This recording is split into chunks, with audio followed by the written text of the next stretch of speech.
1,000 mag-aaral sa lungsod ng Tacoro nakatanggap ng pinansyal na tulong mula kay Senator Marcos.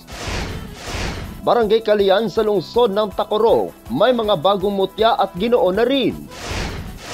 At sangguniang kabataan ng Barangay San Emanuel, tinanghal na rank 1 sa GEMS 2024 sa lungsod ng Tacoro. Yan ang ulo ng mga balita sa Sultan Kudarat. Headliners.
Magandang araw, lalawigan ng Sultan Kudarat. Narito na ang mga pangunahing balita sa Sultan Kudarat Headliners ngayong Agosto 26, taon 2024. 1,000 mag-aaral sa lungsod ng Tacoro nakatanggap na pinansyal na tulong mula kay Senador Marcos. Narito ang ulat. Itinatalang 1,000 mag-aaral ng lungsod ng Tacoro ang nakatanggap ng 2,500 pisong financial assistance mula kay Senator Amy Marcos paraan sa Department of Social Welfare and Development Office 12 noong Huwebes, ika-22 ng Agosto taong kasalukuyan sa Barangay Poblacion Gymnasium.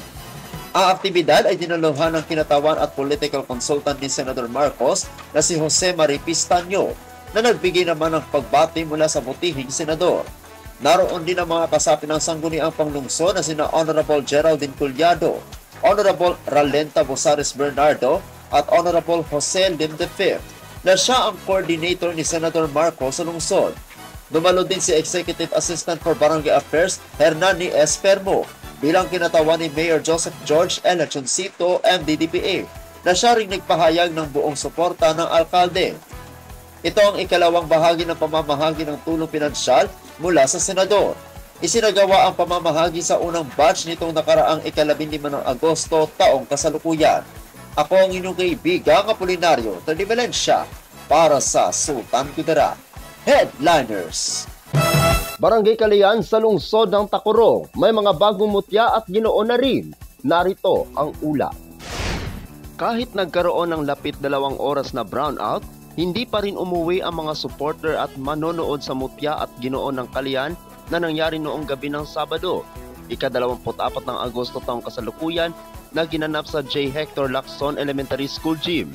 Sa nangyaring aktibidad, ipinakita ng kalahok ang kanilang kagisingan, kagandahan at talino na kung saan tinanghal na mutya ng Kalian 2024 ang pambato ng puro katipunan na si Princess Rain E. Casador, na inuwi nito ang mga special at minor award na Tingog Party List Ambassadress, Miss Telegenic at Best in Evening Gown.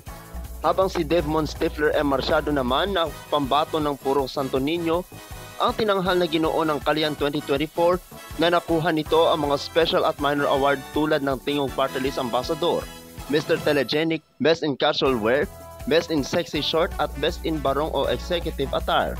Tinanghal naman ng mutya ng Kalian 2024 Kultura at Sine ang pambato ng Purok San Lorenzo Ruiz Chapel na si Stephanie Gwen C. Barcelona at ang pambato naman ng Purok San Agustin na si Cyric J. L. Talamor.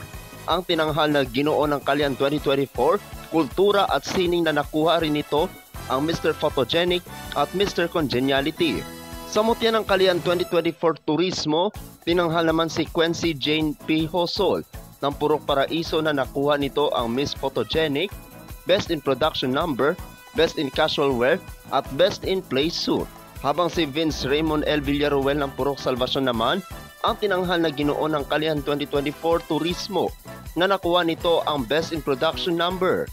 Tinanghal naman ang mutya ng Kalian 2024 first runner-up, Queenie Angel G. Ronquillo ng Purok San Agustin at ginoo ng Kalian 2024 first runner-up, si Christian Ray B. Avila ng Purok Paraiso. Ang mutya ng Kalian 2024 second runner-up, si Daniela Kait G. Albania ng Purok Santa Teresa na nakuha ang Miss Congeniality, at sa ginoo ng Kalian 2024 second runner-up at tinanghal naman si Justin Arceo Villanueva ng Purok Santa Teresa. Dahil sa brownout, pasado ikadalawa na ng madaling araw, natapos ang aktibidad na kung saan naging sulit ang panunood ng mga kabarangay at bisita.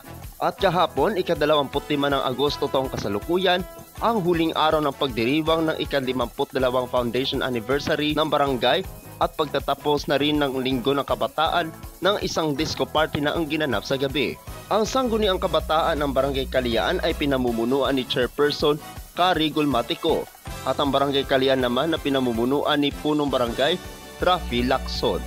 Ako ang inyong kaibigang Apolinario 30 Valencia para sa Sultan Kudarat Headliners. Para sa uling balita, sangguniang kabataan ng Barangay San Emanuel tinanghal na rank 1 sa GEMS 2024 sa lungsod ng Tacoro. Narito ang ula. Kahapon ng gabi, nagsama-sama ang mga pinuno ng sangguniang kabataan mula sa 20 barangay sa lungsod ng Tacoro sa Tacoro City Cultural and Sports Center para sa gabi ng parangal na siya ang huling aktibidad ng Linggo ng Kabataan sa lungsod. Suot ang mga magarbong damit na nagbigay ningning sa gabi ng parangal at pagkikita ng lahat na hindi lamang bilang mga pinuno kundi bilang mga kaibigan na nabuo sa kanilang paglilingkod sa kanilang mga kapwa kabataan. Sa nangyaring parangal, tinanghal ang sangguniang kabataan ng Barangay San Emanuel na rank 1 sa GEMS Awards, na nakuha rin ito ang pagiging rank 1 sa Financial Administration. Tinanghal naman ang kanilang SK Treasurer na si Linglingay Moreno bilang Most Outstanding SK Treasurer at Stephanie Fabia bilang Most Outstanding SK Budget Monitoring Officer. GEMS rank 2 naman ang sangguniang kabataan ng Barangay Tina at rank 1 sila sa Development Planning at Organizational Effectiveness. Nakuha naman ang kanilang SK Secretary na si Jamie Luis A. Agutaya ang Most Outstanding SK Secretary. GEMS rank 3 naman ang sangguniang kabataan ng Barangay BF Grino na nakuha nito ang rank 1 sa Leadership and Innovation. GEMS rank 4 ang sangguniang kabataan ng Barangay Buenaflor at GEMS rank 5 ang sangguniang kabataan ng Barangay Kalian. Kagabi, nagbigay din ng special award sa mga dumalo na nagniningning sa kanilang mga magagandang kasuotan. Mr. Head Turner si Wendell Flores ng Barangay Di Ledesma. Miss Head Turner naman si Laika Danoy ng Barangay VF Grino. Sa Best Dress, napili si Estel Faith Di Sustiger ng Barangay Poblasyon. At sa Best Suit ay si Mr. SK 2024, third runner-up 3D Ramay ng Barangay Upper Katungal. Sa Lady of the Night ay Miss SK 2024 Pia Claire Gonzaga ng Barangay Kalian. At Gentleman of the Night naman si Eve Paclibar, Barangay Rahamuda. At Couple of the Night si Jetro Helbolingo at Liana Dasmariñas ng Barangay San Rafael. Ang Governance Exemplar for Meaningful Service o GEMS ay taunang ibinigay sa mga sangguniang kabataan na kung saan ang pagtatanggap ngayon ng sangguniang kabataan ng Barangay San Emanuel ay ito na ang ika-3 beses sa ilalim na pamumuno ni dating Sangguniang Kabataan Federation President ng Lungsod at Chairperson ng naturang barangay na si Cristina Duwa-Duwa na kasalukuyan na City Youth Development Officer.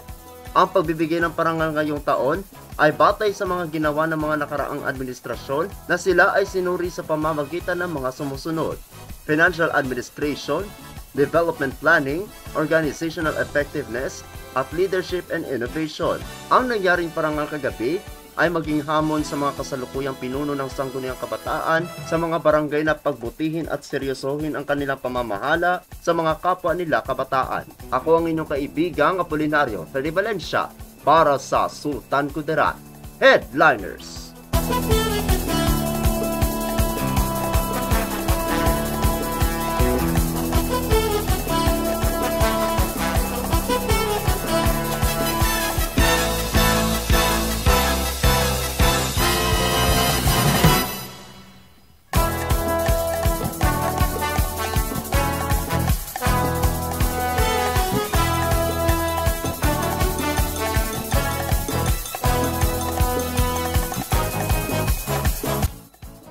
At yan ang kabuuang mga balita sa araw na ito.